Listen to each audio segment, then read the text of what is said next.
As a child, Keri Russell wanted to be something other than an actor. Can you guess what? Also, what did all of her characters have in common during a stretch in the mid-2000s? There's plenty to the backstory of this star of Felicity and the Americans.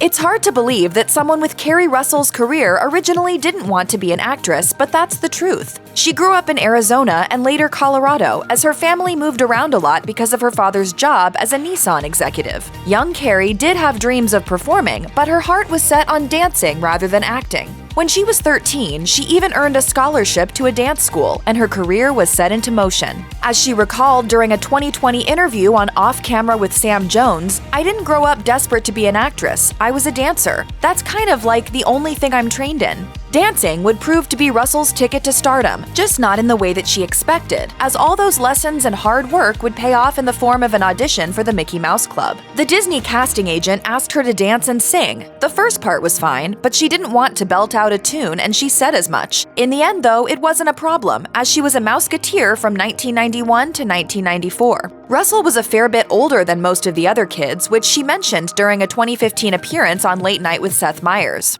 I like to remind everyone that they were 12 when I was 17, so I was like, I could drive. Wow. You know what I mean?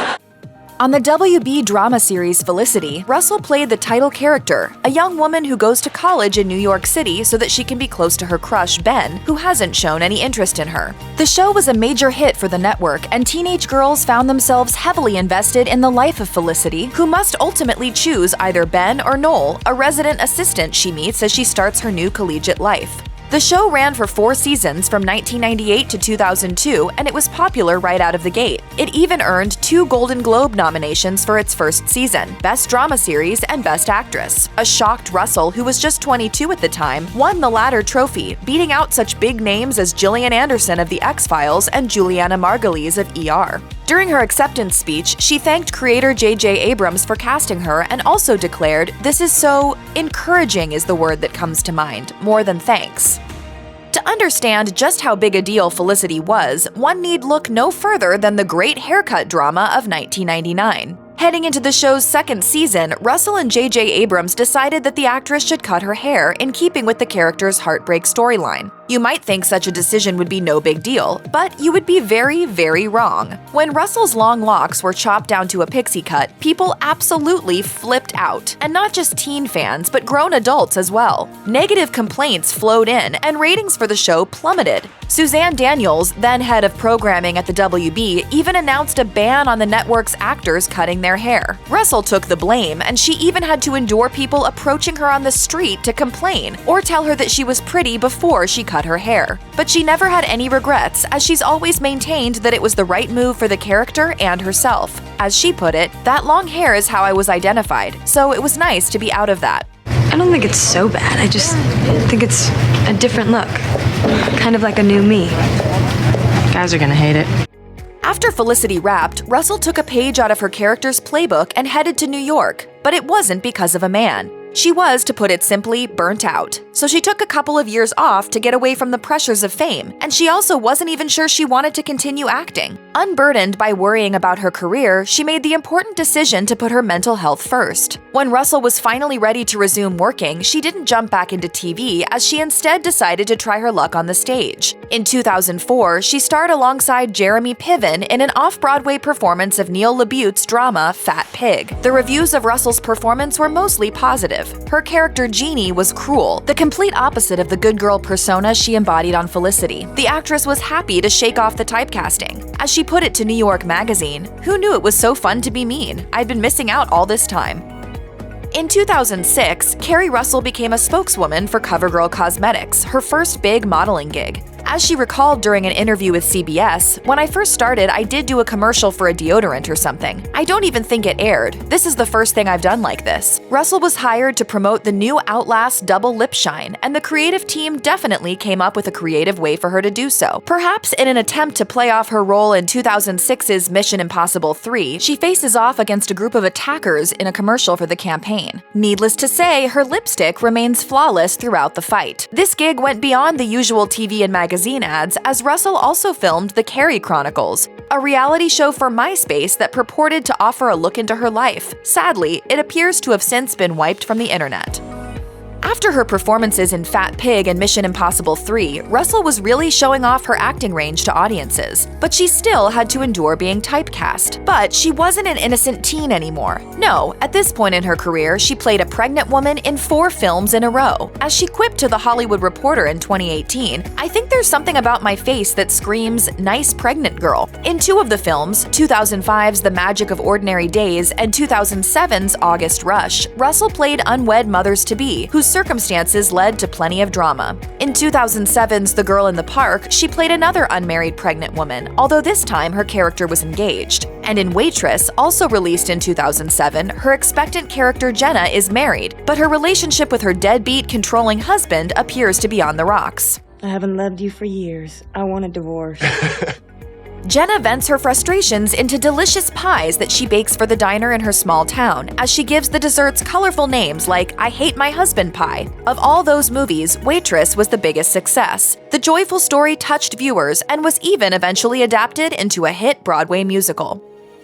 As fate would have it, as Russell was promoting Waitress, she herself was also pregnant, as she gave birth to her son River in June 2007. Earlier that year on Valentine's Day, she wed River's father, Shane Deary, but the marriage wouldn't last forever. The couple later welcomed a daughter named Willa, but they then separated in the summer of 2012. Russell had originally met Shane, a carpenter, through friends in Massachusetts' Martha's Vineyard. Their small wedding took place during a snowstorm in New York while Russell was in her second trimester. The relationship would last for 7 years. Upon news of their separation, the actress's rep issued a statement to E! News that noted, "The separation is amicable and their focus is on their children." Since then, Russell has remained pretty quiet about this particular episode in her private life.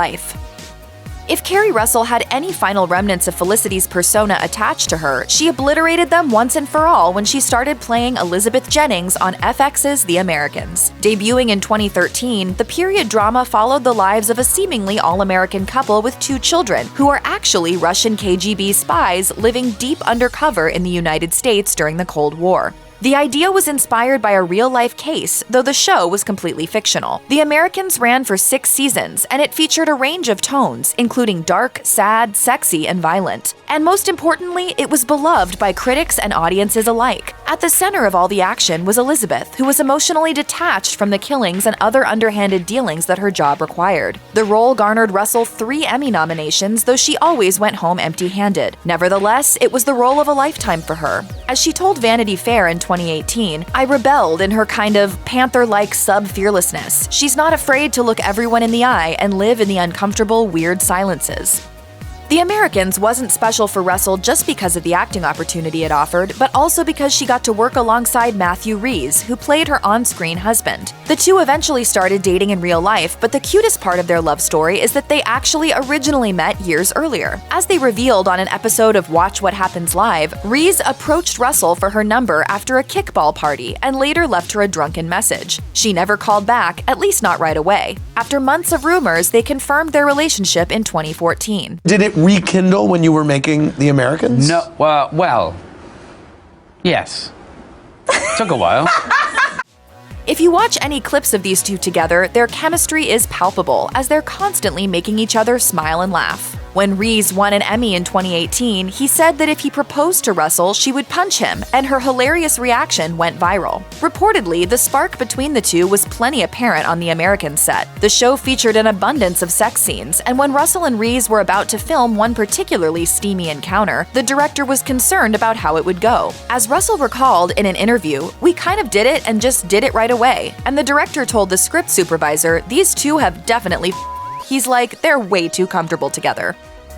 In May 2020, Russell and Rhys welcomed their first child together, a son named Sam, making the actress a mother of 3. When it comes to balancing motherhood and maintaining her career, she's clear about which one is the top priority, as she carefully selects jobs that allow her to be present with her family. As she told Town & Country in 2019, "I see a lot of other people who have great ambition, but I feel as if my life is so full with little kids. I'm not hungry for a certain kind of success." Russell is frank about the difficulties of parenting and the ways it's affected her. As she admitted to People magazine in 2017, having kids has made her more emotional and vulnerable. And as she put it to Parade magazine, her children have made her less selfish and more grounded. It's also understandably changed her relationship with Reese. As she explained during a 2018 appearance on Late Night with Seth Meyers, the two used to spend breaks on press tours making out in bathrooms. Now they ask their driver to pull over so that they can nap before the next interview. What does our life come to? A nap?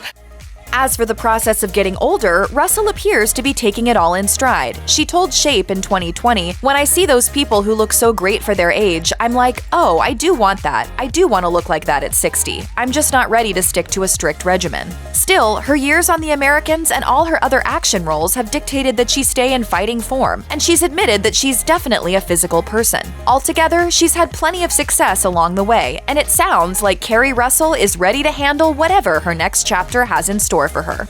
Check out one of our newest videos right here. Plus, even more list videos about your favorite stars are coming soon. Subscribe to our YouTube channel and hit the bell so you don't miss a single one.